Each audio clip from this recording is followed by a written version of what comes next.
I've worked at every Burgerville in a 40-mile radius of my house.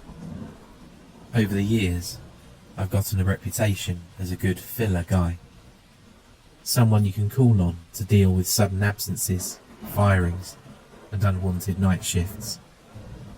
I'm just about old enough that some of the managers trust me, but I've never gone far enough to get a decent promotion. I've been stuck in a kind of limbo. My dad told me it happens. Sometimes if you agree to take the terrible jobs, you become so useful to a company that they'll never fire or promote you. Up until recently, that kinda suited me fine. I was on autopilot for a long time, and I enjoyed the quiet shifts and the way I was trusted by my bosses without ever being given more responsibility. But some jobs are too much, even for me. One place, well, I don't have words. I've been there as a customer dozens of times. It's perfectly normal in the day, but sometimes I get called in to cover the night shift, and it's the worst place I've ever been. For a start, they only keep one active member of staff on site during night shifts. Apparently it's something to do with policy to always offer 24-hour service. But the people I've spoken to have made it clear the manager doesn't want to keep the store open at night, so he sticks to the bare minimum he can get away with. One solitary person. Every time I think about covering that shift, I wonder how the hell anyone could do that job and keep a hold of their sanity. I can't even understand how anyone let it get that bad, or how anyone could ever think it's normal. I've heard of managers brushing stuff under the carpet, but I don't know. You know, night shifts are always lonely, but this place is something else. It's on a motorway junction by a small village that never recovered from the recession.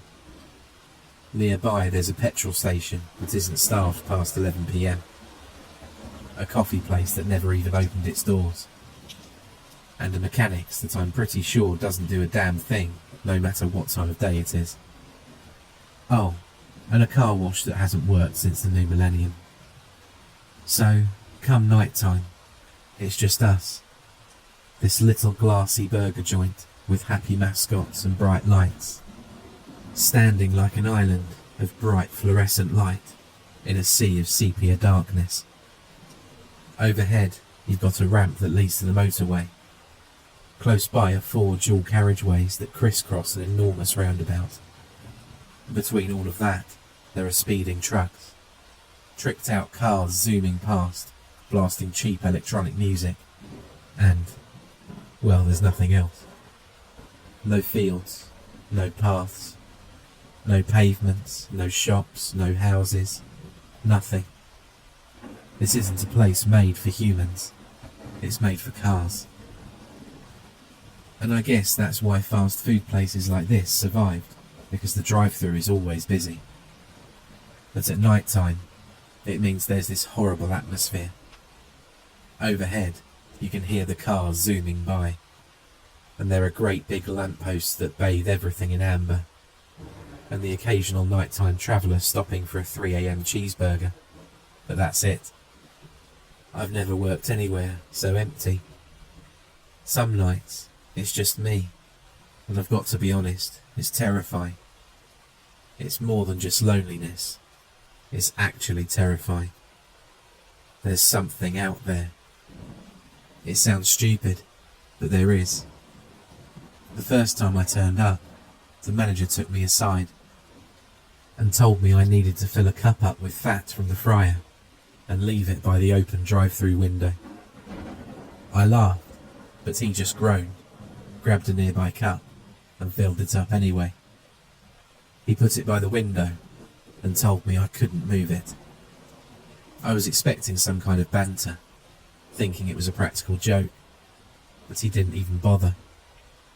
It was like he just couldn't be bothered to explain it, so he just did it himself. That was my first night. Nothing happened. Not really. Traffic died down, staff started going home, and bit by bit things died down, until the only sound was the occasional passing engine. I started to feel severely isolated, even a little scared, which was a weird feeling to have at work. I was standing by the open window, looking out on the drive-through, and the darkness on the other side started to feel like it was more than just shadow. The drive-through was just this swervy little U-bend, covered by tall hedges, and at night it got no light. It was like a solid sheet of black, a total absence of light, and I was standing so close I could almost touch the darkness. I wanted to reach out and shut the window, or just get myself as far away as I could, but I also kept reminding myself I was freaking out for no reason. At least that's what I thought, until I looked down and saw the cup of fat had disappeared. I remember looking up and staring into the darkness, trying to figure out if I was tripping out over nothing, or if the cup of fat really had moved. I felt my fingers start to tingle, and my mouth became dry. But there was nothing standing outside that window. Aside from the wind and sound of passing commuters, there was no one anywhere around except me. I mustered up every ounce of bravery and poked my head out the window and looked left to right, and damn near got decapitated by a car pulling up to the window way too fast, rubber tyres squealing on the road as it slammed to a stop opposite me. I jumped a mile, and suddenly the whole world returned to its boring, normal self. It was just a bunch of drunk guys who wound up staying for about half an hour while they repeated their order a dozen times each. By the 16th time I'd been asked to remember dips, I was so angry that I'd forgotten all about the cup of fat.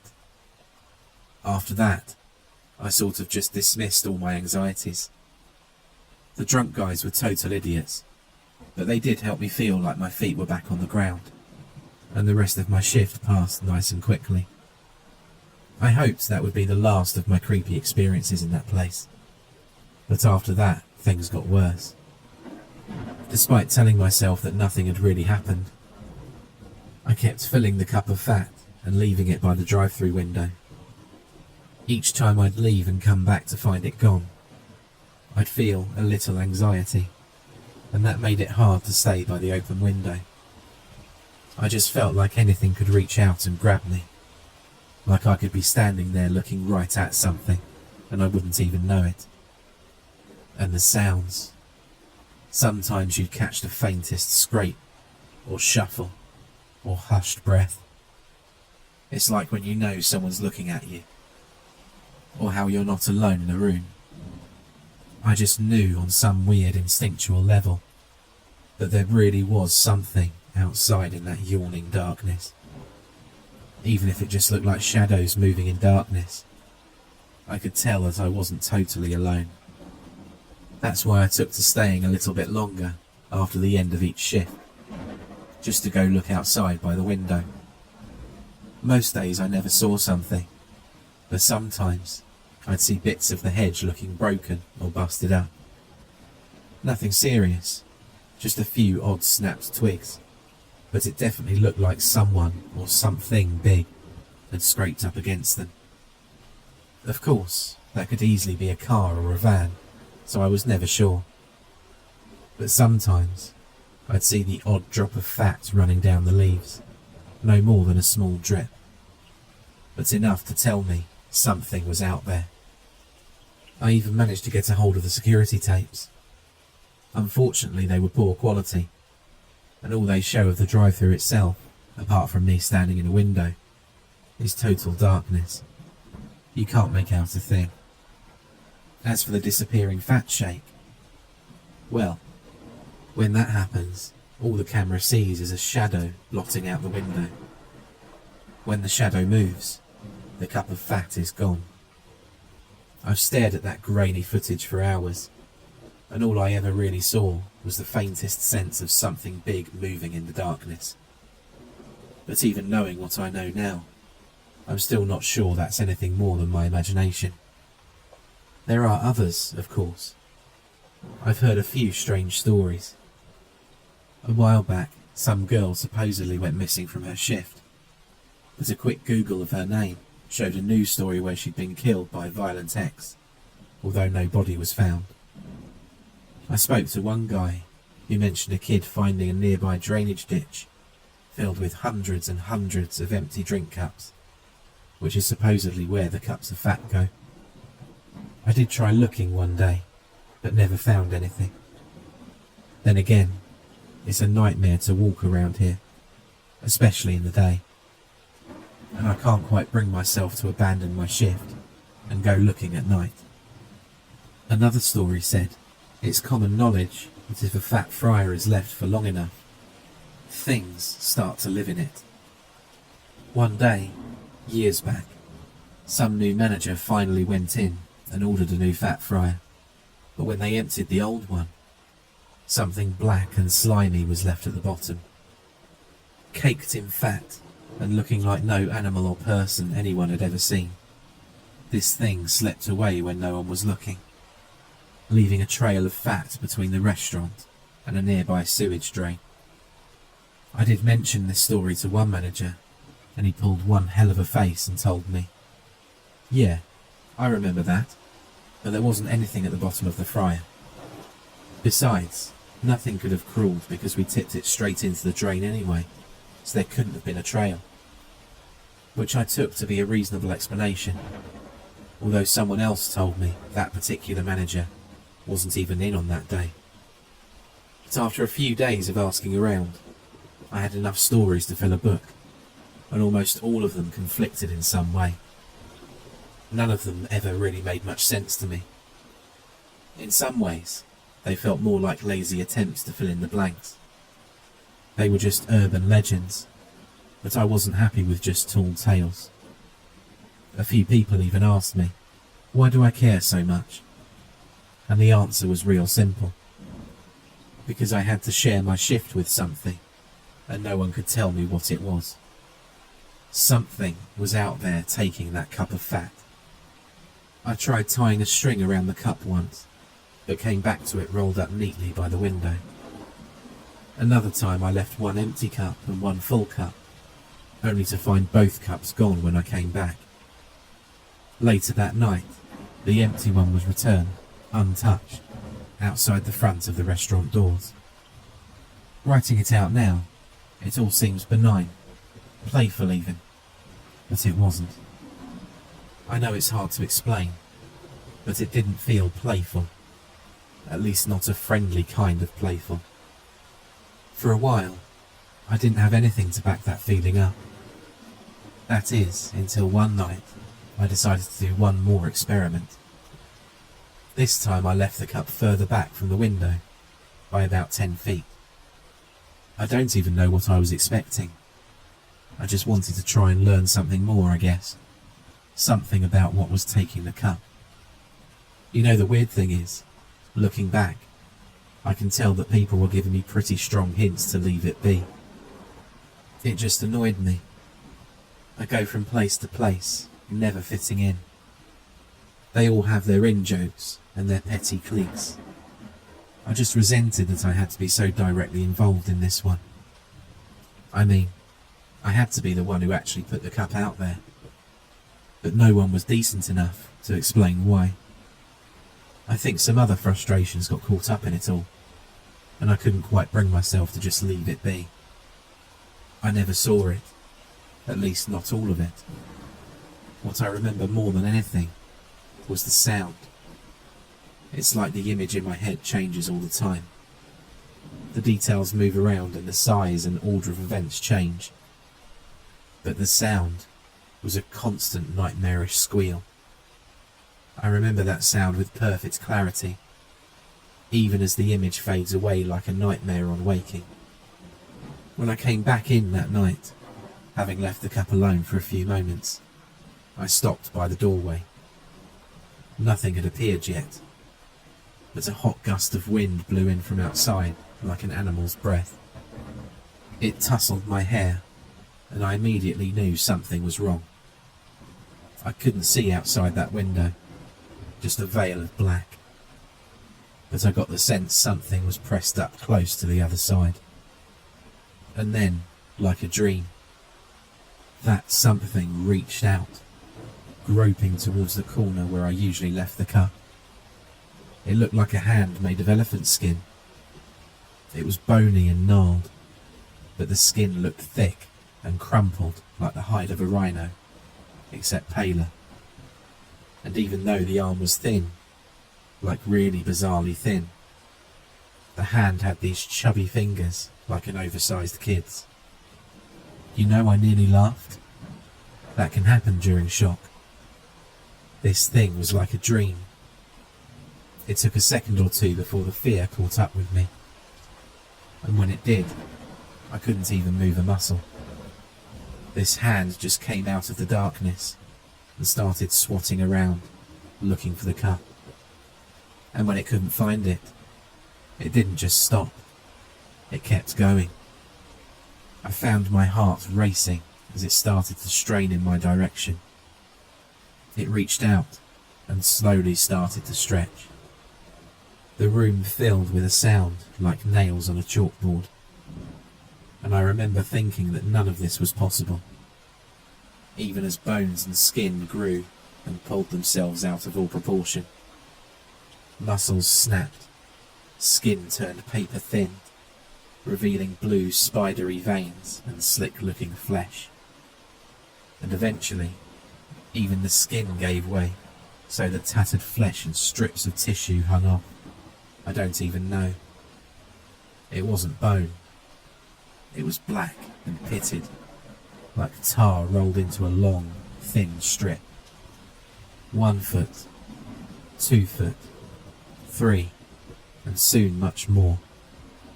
By the time I realised it was going to reach me, I started to scream and tried to move backwards, but I fell. My mind and body became useless to me, and I was just crying hysterically as this fat-fingered monstrosity came closer. My imagination filled with images of me being dragged into the darkness beyond, even as I tried to desperately get some purchase on the slippery tile floor. I kept screaming, even after it reached the counter just above me, grabbed the fat, and slowly withdrew back into the darkness. That awful chalkboard screech fading down as the arm disappeared back into shadow. They found me in the disabled bathroom that morning. I didn't remember going in there, but I do remember waking up, feeling as though I was still stuck in a nightmare. I opened the door and fled back home, and, as if confirming my suspicions, I later found out my manager didn't say a thing about it to anyone.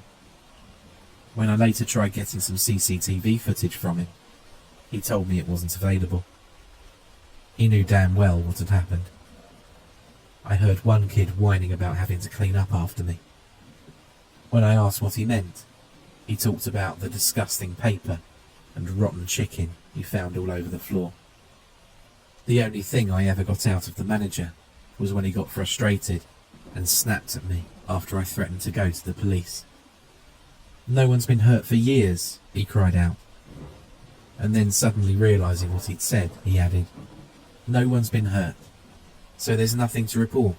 I've tried plenty of times." But I wouldn't let it go.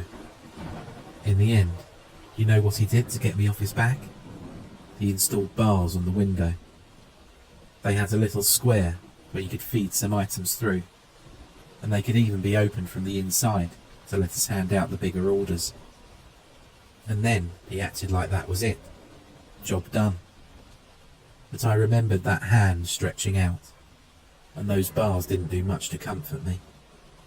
They'd stop a random attacker, sure, but that thing that came out of the darkness, it wasn't enough to get me back on my shift. I only had one left, but I still threatened to quit if they tried to make me do it. I only gave in when the manager himself agreed to sit in on it with me. After that, I was told I'd never have to work in that branch ever again. Reluctantly, I felt like I had to agree. I didn't exactly have other options, and my parents were pretty ruthless when it came to charging me rent.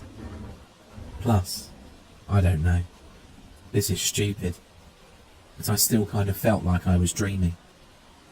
I wanted to wake up. I wanted to prove that this was just a screwed up nightmare. It was a tense shift. The manager was annoyed he had to stay up all night, and I was annoyed he'd covered up what had happened, so there wasn't much conversation. The only time we interacted was when he placed the cup of fat by the window and then checked the bars. I took the time to tell him he'd have to stay by the window, because I sure as hell wouldn't. For a moment, he looked like he was going to try and have a go at me, but I think he realised it was pointless and let it go. After all, it was just one more night, right? Around 3:30, I heard a noise from the drive-thru. There was a bang and a loud cry, and I rushed to my feet, heart pounding. I burst around the corner, only to find the manager stood there swearing loudly, his feet and legs covered in fat. He'd knocked the damn cup over, hadn't he? Bang, smack, straight down his legs and all the floor. I laughed, which annoyed him, even though I was just laughing from relief, not at his misfortune. I tried to explain, but he just barked at me to get another cup. I was filling it up when this time, the screaming came back. I knew on some level this was different, so I didn't run straight around the corner. I walked slowly and turned to find the manager backing up towards me as that grotesque hand flailed around looking for a cup. Immediately, the manager turned, saw me, and grabbed the cup I held and threw it in the direction of the window. But it just limply hit the bars and thudded to the floor, where the hand, quick as a whip, followed it down. Except the cup had only ever been half full in the first place. I'd never had the time to fill it properly. So those lifeless grey fingers just dabbed at a small pool of fat, somehow managing to look disappointed. And then it snapped up, like a snake fixing its eyes on prey. The manager and I both looked down at him and saw his legs covered in fat, and I immediately started to scream for him to take his trousers off, but it was too late. Before they were even around his shins, the sound started. God, it got into your head. It was like a drill, piercing your deepest thoughts. It hurt just to hear. And the manager was left trying to pull his fat-soaked trousers off with one hand, while he covered his bleeding ears with the other. And that hand, it just kept coming. When it was a few feet away, I grabbed him and started to pull, but we both slipped and fell on some of the fat that had dripped off of his clothes. We were both so terrified, we were trying to climb over each other just to get away. If we'd just taken some time, we probably could have escaped real easy. But something about that hand filled me with a hysterical need to get away. And just like that, it grabbed him. And just as slowly as it had reached out, it started to pull him back in. It dragged him all the way, his screaming desperate and pitiful, until finally he reached the bars. I don't think either of us knew what to expect, but just as his knee reached the bars, he looked up at me with wide eyes. "Open the bars," he screamed. "Jesus Christ, open them now! Open them now!" I ran forward and tried not to look as I fumbled with the padlock. "Where's the keys?" I cried, only to hear a loud cracking. His knee had been forced through the bars. The manager's cries were the worst sound I'd ever heard a human mouth make. His eyes were like marbles, and I realised I'd be lucky if he could even manage a simple word. And those screams just kept getting louder, and louder, and louder. It never sped up. It dragged him through, and he stayed alive for so long.